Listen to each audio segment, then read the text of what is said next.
उत्तर प्रदेश में जैसे जैसे विधानसभा चुनाव की सुगबुगाहट तेज हो रही है, वैसे वैसे सियासी हमले भी तीखे होते जा रहे हैं। समाजवादी पार्टी ने अब सत्ताधारी दल को घेरने के लिए उन वर्गों को अपना हथियार बनाया है जो सालों से अपनी मांगों को लेकर के सड़क पर संघर्ष कर रहे हैं। हम बात कर रहे हैं यूपी के लाखों शिक्षा मित्रों, आशा बहुओं और आंगनबाड़ी कार्यकर्ताओं की। सपा प्रमुख अखिलेश यादव से लेकर मैनपुरी की सांसद डिंपल यादव तक पूरी समाजवादी पार्टी ने इन जमीनी कार्यकर्ताओं के मुद्दों को चुनाव का मुख्य एजेंडा बनाने की ठान ली है। आइए समझते हैं कि कैसे सपा इस बड़े वोट बैंक के जरिए सत्ता परिवर्तन की पटकथा को लिख रही है। समाजवादी पार्टी के राष्ट्रीय अध्यक्ष अखिलेश यादव ने सोशल मीडिया पर एक लंबी कविता साझा कर सरकार पर तीखा तंज कसा है। इस कविता में वैसे तो कई राजनीतिक वार किए गए हैं, लेकिन जो सबसे ज्यादा ध्यान खींचता है वह है प्रदेश के शिक्षा और स्वास्थ्य ढांचे की रीढ़ माने जाने वाले कर्मचारियों का जिक्र। अखिलेश यादव ने अपनी इस पोस्ट में सीधे तौर पर लिखा है, शिक्षकों से भूसे का दान जुटाने वाले, आशा आंगनबाड़ी को भटकाने वाले, शिक्षा मित्रों का मानदेय घटवाने वाले। और अंत में उन्होंने एक बड़ा सियासी संदेश देते हुए लिखा है, अब हैं जाने वाले, लौट करना आने वाले। अखिलेश यादव के इस काव्यात्मक प्रहार का सीधा अर्थ है कि अखिलेश यादव ये कह रहे हैं कि उन्होंने शिक्षा मित्रों को जो मानदेय, जो वेतन दिया था, अब सरकार ने उनके मानदेय में कटौती की है। आशा आंगनबाड़ी बहनों को झूठे आश्वासन में उलझा कर रखा है, ये अखिलेश यादव का कहना है। अखिलेश का बयान कोई सामान्य बयान नहीं है, बल्कि आगामी चुनाव के लिए एक सेट किया गया नैरेटिव है।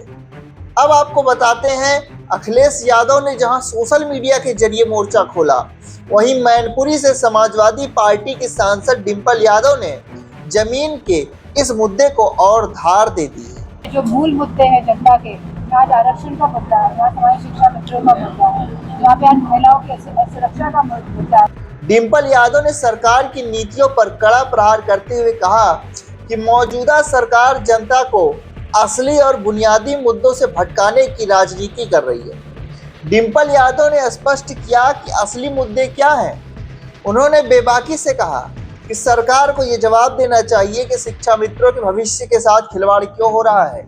आशा और आंगनबाड़ी जैसी महिला कार्यकर्ताएं जो गांव-गांव में स्वास्थ्य और पोषण की अलख जगाती हैं, उनकी अनदेखी क्यों की जा रही है। डिंपल का आरोप है कि सरकार इन महत्वपूर्ण जिम्मेदारियों से बच रही है और जानबूझकर ऐसे मुद्दे उछाल रही है जिनका जनता के रोजमर्रा के जीवन से कोई लेना देना नहीं है। अब सवाल ये उठता है कि आखिर समाजवादी पार्टी अचानक शिक्षा मित्रों, आशा और आंगनबाड़ी कार्यकर्ताओं पर इतना फोकस क्यों कर रही है। इसका जवाब छिपा है यूपी के चुनावी गणित और इन कर्मचारियों की ताकत में।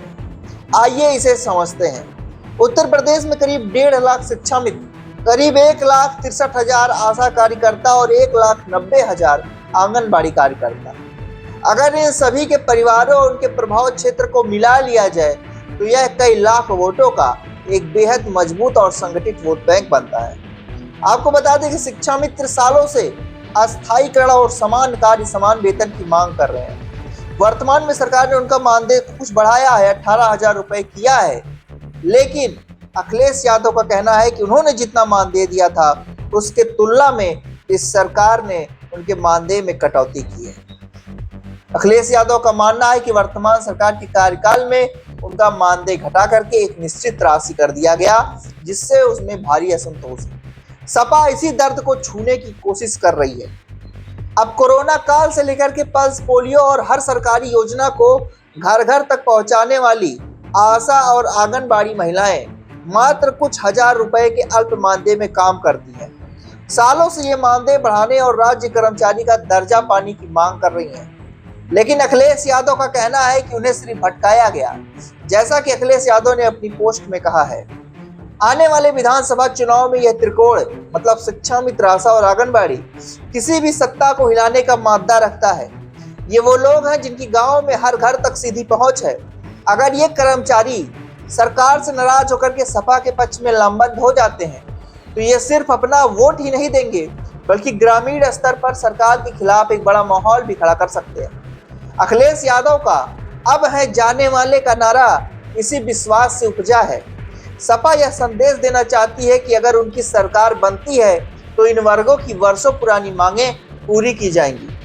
कुल मिलाकर के अखिलेश यादव और डिंपल यादव के बयानों से यह साफ हो गया कि समाजवादी पार्टी आगामी विधानसभा चुनाव में भावात्मक और रोजी रोटी के मुद्दों पर चुनाव लड़ने वाली है। शिक्षा मित्रों, आशा और आंगनबाड़ी कार्यकर्ताओं के असंतोष को सपा ने अपना सबसे बड़ा चुनावी हथियार बना लिया है। अब देखना यह होगा कि सत्ताधारी दल इस बड़े वोट बैंक की नाराजगी को दूर करने के लिए चुनाव से पहले क्या कदम उठाता है, या फिर अखिलेश का यह दांव यूपी की सत्ता में कोई बड़ा उलटफेर कर देगा। फिलहाल इस रिपोर्ट में इतना ही।